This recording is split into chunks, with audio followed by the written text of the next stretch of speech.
This is phase 4 Tuesdays program. So on this one, we're going to be doing AMRAPs. So an AMRAP is as many rounds as possible inside of 8 minutes, okay? So every single design of the 3 different stations we're going to do is going to be 5, 10, 15. So there's going to be one of each. One's going to be 5, one's going to be 10, one's going to be 15. A couple things to think about strategy-wise on this is setting up a class. So if you have 7 or 8 people and they're all like pretty differing fitness levels, you could probably just do all station A, then do all station B, then all station C, like individual circuits, and teach one at a time. Most likely it's not going to be reasonable. You're just going to have to teach A, B, and C to everybody and then break them up into sets. So you can do that either way, however you feel comfortable teaching them. But that is a possibility if you have a small group, let's say 3 or 4 people, I definitely just teach A, then just teach B, and then just teach C. Bigger sizes classes, you have to make sure that not all 8 of your people are really fit and all need the same weight, or really weak and need all the same weights. So this kind of, you have to depend as a coach on what your class is going to be like, okay? So for number 1, we're going to be doing 5. We're going to be using the plates over here. I have a bunch of plates listed out here, 10s, 15s, 25s. I think 35 is going to be too heavy for people on a front raise, but maybe a 35. You'll also have the little metal plates that can always be used too if somebody's having some shoulder issues.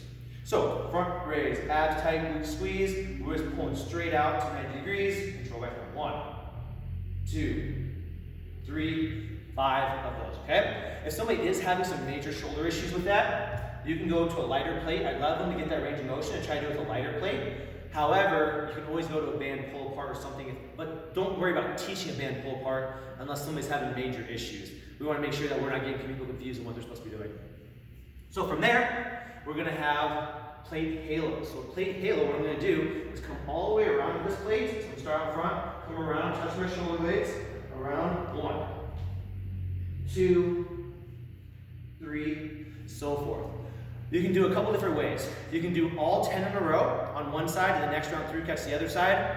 Most likely people are going to get confused on what side they were, so I'd probably do 5 and then do 5 that way inside of it. However you want to teach, totally fine with me, but just make sure that you teach one way or the other so everybody knows what variation they're going to do. The same weight plate should be able to be used for the front raises. I would probably pick a weight based on my halo, and then from there, you can probably make the modification. You'll probably be able to raise that same weight. The last one we're going to do is a plate row.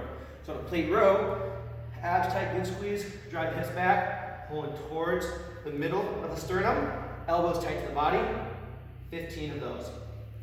What you're going to have is people are going to want multiple plates. Totally fine to have multiple plates. I don't recommend people going crazy heavy on that plate row. And the reason is 8 minutes, you're probably going to get at least 1 round a minute. So in terms of that, that's 8 rounds you're going to get inside of there with a plate row. A lot of our people, a 45-pound plate row is going to be a lot for 8 rounds because they don't have the back integrity to get there. So I recommend them stay a little lighter, like a 25 or a 35 instead of going all the way up to that 45-pounder. They can pair if they're like, okay, I can only do 15 pounds here, but I can do a 25-pound row. Fine as well. We have plenty of weights and things for that. But just be smart about how much volume is happening inside of this time frame. Everybody wants to go super heavy at the beginning and then pay for it at the last 2 minutes. It's better to be steady throughout the whole process, okay? So that's 5, 10, 15. If you have somebody that has lower back issues, instead of bringing boxes and stuff out, just give them a lighter plate and don't have them bend over as far. So most people want to bend way over, but you can bend them over a little bit more like this and pull like a 10-pound plate like that instead of pulling out a box for that.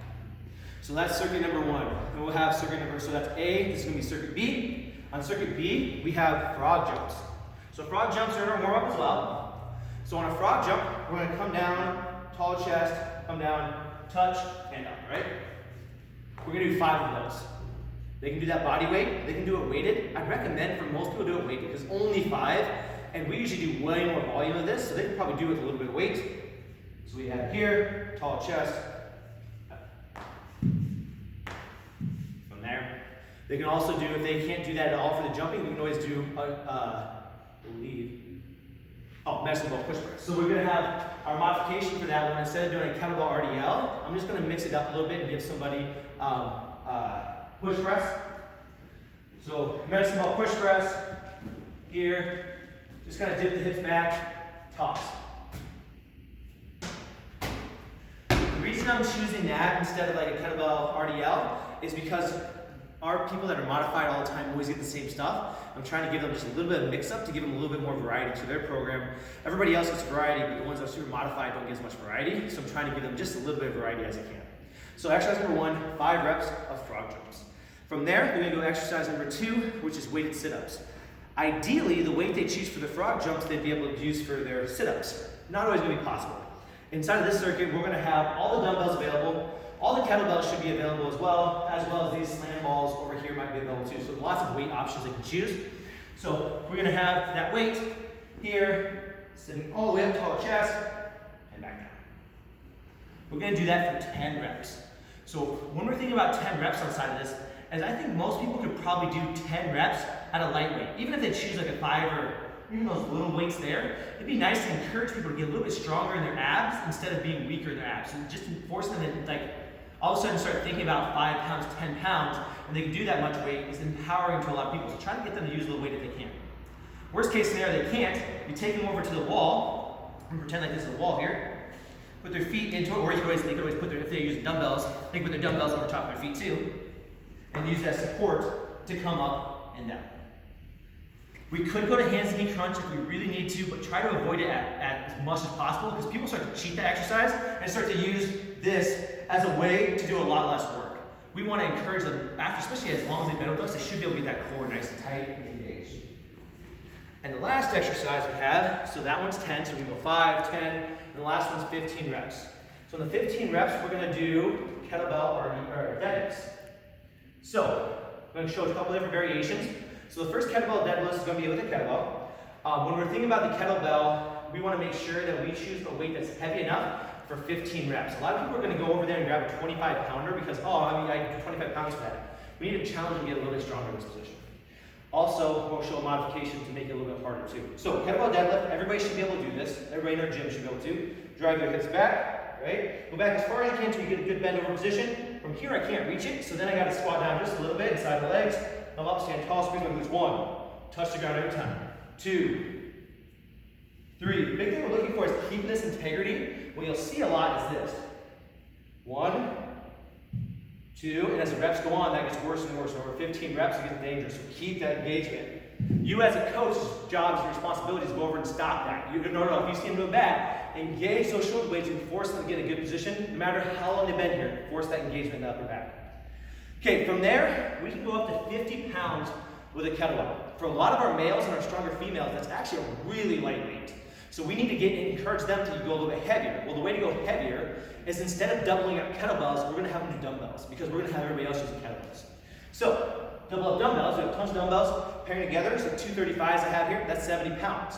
So we can have men go to 225s, which is 50, which is the same as kettlebell, or we go to 230s, and that's 60 pounds, and we're getting heavier and heavier. So from here, drive the hips back. They don't have to go all the way to the ground in this one, just to mid-shin. 1, 2, 3. Okay? So, in terms of that, it's good to encourage them to go a little bit heavier. So, for a lot of the males, I'm putting males, but there's going to be some females in the strength category as well.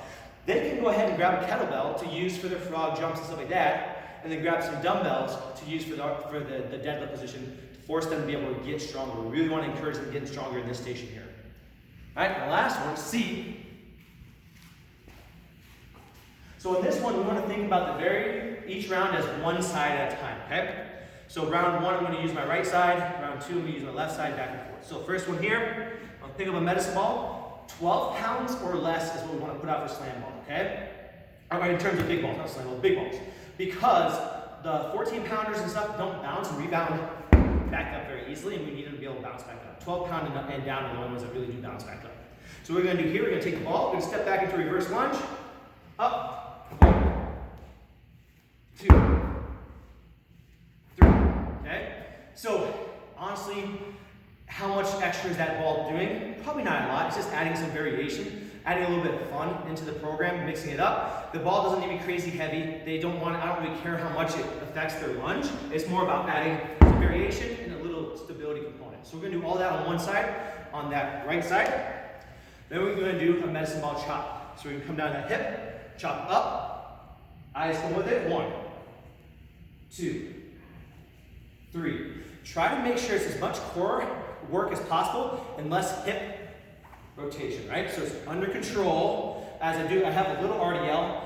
Some people might not have to, but I have to because my lower back, to keep my back flat, I have to RDL to get there personally, and then come up and pull through to be able to get that position. Some people might be able to hold that position without losing back integrity. I just personally can't do it. So you're probably going to want to teach what they can do in that position coming across the body. They'll do 10 on that side, crossing their body. The last one they're going to do, I would just heads up on that, I would probably choose the weight they're going to do based on what they can chop, realistically. That would be a better component for that instead of them going with a light ball and then having to get a heavy ball to chop. It'd be better to choose a ball that slams under 12 pounds for the chop. And the last one they're going to do is going to be an offset shoulder squat. So here, I don't care how heavy this weight is. It's really not about the weight. It's about causing the core stability here. So driving those knees out, squatting up and down for 15 reps. And I'm going to bring it to the other side, step back. 1. Couple modifications we're going to have inside this program. So if they can't do a lunge because of knee issues, they're just going to do 5 small ball slams. The reason I'm choosing a small ball is because a small ball, we can go pretty heavy with those and force those people to get a little bit of workout out of that 5 reps, okay? So small ball, they'll be fine doing the chops. Their slam ball might be a little too heavy for the chops. I have no idea depending on how heavy they choose. So they can have a big ball for the chops. And then the third one we're going to do, we're going to do a TRX row. The reason we're choosing a row instead of a squat is just to give a little bit more variation. If somebody's having some knee issues, you probably don't want to aggravate that knee anymore anyway. So here, abs tight, rib cage row. So that's the modification for that one. There's 5, 10, 15 for each one. No finisher. Oh, there's no finisher on this one, okay? So remember, it's 8 minutes, 8 minutes, 8 minutes with no finishers.